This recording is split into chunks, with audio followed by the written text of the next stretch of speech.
现在的年轻人真的懒到连一条毛巾都不愿意洗，什么东西都要买一次性，袜子和内裤脱掉后就立刻扔进垃圾桶，好像只有这样做，生活就能变得更干净。于是乎，每个人都开始说自己有点洁癖，随手打开抽屉，囤的一次性用品像一座山那么高，甚至连护肤品都被包装成了一次用一支的次抛精华。即便你不是那么爱干净的人，也会开始觉得只要用一次性的才算是干净。久而久之，它就变成你生活里最顺手、最好用、最没压力的选择。你只要撕一张，用一下再丢掉，这短短几秒钟的行为让你彻底依赖上一次性用品。所以今天的视频，我想来分享，一次性用品不是为了方便，而是商家利用我们的懒惰去制造出来的伪需求。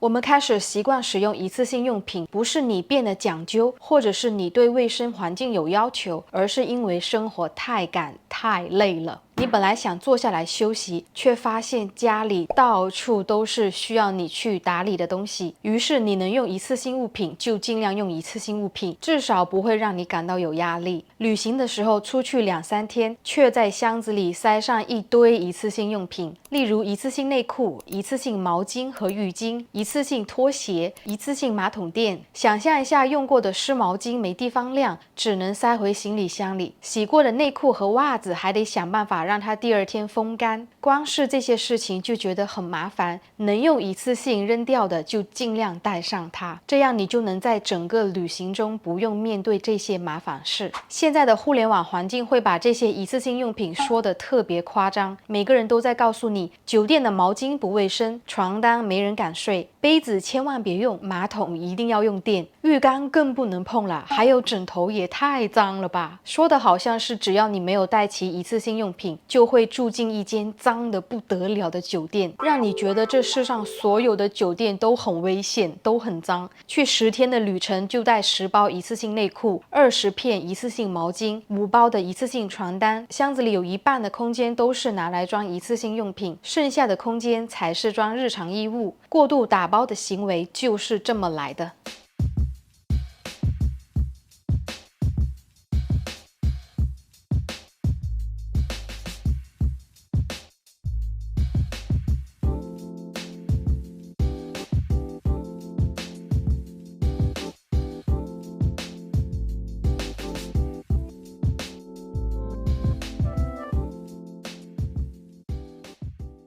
现在的商家在包装一次性用品这件事情上也是越来越熟练，他们会先告诉你这些东西能替你省下多少事儿，商品描述永远从你的生活痛点下手，比如标上了无需清洗、打开即用、不占空间等等这些词，会让你觉得只有用它才是正常人该有的生活。他们更是把懒人2个字无限放大，所有的内容推荐都在强调懒人不用想，懒人不用洗，懒人不需要那么麻烦。只要打上这个标签，任何商品都会变成合理的支出。这种包装方式还延伸到了护肤品上，比如有次抛精华、次抛防晒、次抛面霜，这些本质上就是把原本一大瓶的东西拆成每天1小颗，包装起来更干净和方便。这些次抛产品其实是一种变相的涨价。你看起来买的少，用得快，但每颗加起来的总价远远比一瓶正装的高。除了你在旅行时还算派得上用场，其他时候真的挺积累的。而且有些成分根本不需要做成次抛，正常瓶装就能保存得很好。可商家就是强行把一瓶拆成几十颗，这拆的越多，包装的越精致，价格也往上跳。像平时用的保湿精华、补水和防晒产品，放在正装瓶子里面本来就稳定也好保存，可这拆来拆去之后，反而增加了产品暴露空气的次数。次抛产品最明显的问题就是过度包装，你看着一颗颗的小条、小胶囊、小包装，就觉得它很干净，但只要仔细想一下，你就会发现成本都花在了外壳上。你原本买一瓶精华用一次只要摁2下就好了，结果换成次抛后，每天你都要撕一层壳，挤一次扔一次，那你就是在制造更多的包装垃圾。1个月30天就要扔30个壳。如果你是为了在旅行时能便携，偶尔用一下，刺抛不是智商税。如果你把它当成日常护肤，那就是明显的智商税。听到这里，我知道一定有人要反驳了，因为我一般做这类的内容就已经想好了你们的反应，大概会说旅行带正装太重了，这些刺抛的护肤品最适合我。还会有人说我出门啊一定要带一次性床单，不然真的睡不着，或者说我有洁癖，只有带这些东西才能让我安心。你有这些想法一点都不奇怪，因为这就是各大平台在反复告诉你的道理。你觉得一次性用品省事，是因为大家都在说用完就能扔掉，也不用洗。你觉得带一次性床单会卫生，是因为大家都告诉你酒店的床永远不干净。当然，我们这里不排除任何有概率发生的事情。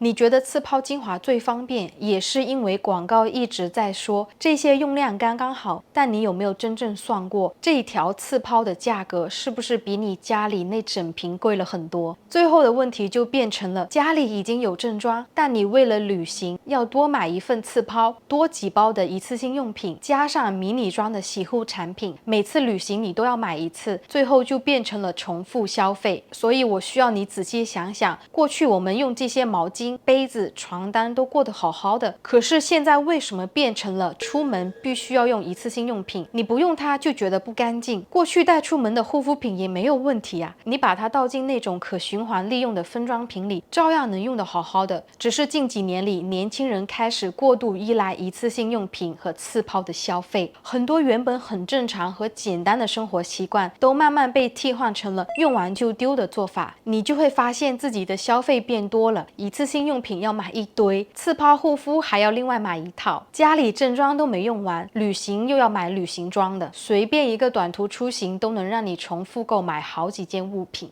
美国人在一次性用品上的依赖程度也是非常大，你在美国就会发现，像是一次性杯子、一次性刀叉，几乎是每家每户的必备品。厨房台面上永远放着一卷巨大的厨房纸，有事没事就抽一张，擦一下桌子，擦一下手，擦一下油，几分钟啊就能用掉好几张。他们呢也不太喜欢用抹布，只要这厨房纸够多啊，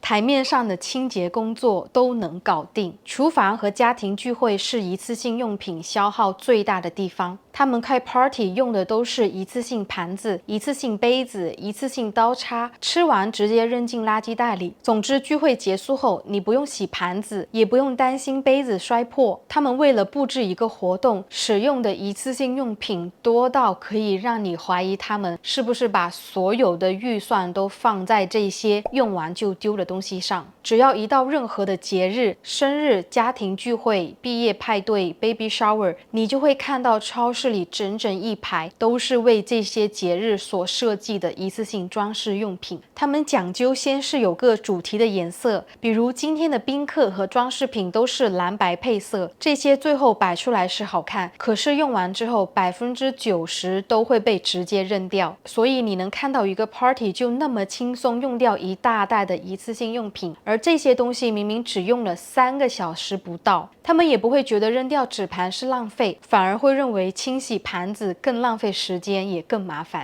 说了这么多，我并不是让大家完全拒绝一次性用品，有些情况下呢，他们确实能帮你解决眼前的麻烦。像是旅行的场景，如果你是行程很紧凑，每天都要换不同的城市，那带几条一次性内裤、几片压缩毛巾，就真的能减少很多麻烦。因为旅途中没有时间洗，没有地方晒，湿哒哒的毛巾放在行李也很容易发霉，这时候啊，用一次性的确更实际。再比如去户外露营，这样没有稳定住宿的行程，那么使用一次性牙刷、一次性床单都能提供一些基本的卫生保障。还有在家里也有一些场合下，一次性用品能派上用场，比如家里突然来了几位客人，这时候可以拿出几套一次性餐具出来应付。那么关键的点在这里，一次性用品是用来急救和解决特殊情况的，它不应该变成你每天都在依赖的东西。你只要记住，能不用一次性用品品就尽量不用，只有在你处理不了问题的时候，再把一次性用品拿出来急救，这样才是叫真正的省事。好啦，这个就是以上今天所有内容。如果你认为这期视频对你有启发的话，不要忘记关注和点赞，是对我频道最大的支持，也是对小陈本人最大的鼓励。那我们下周视频再见吧，拜拜。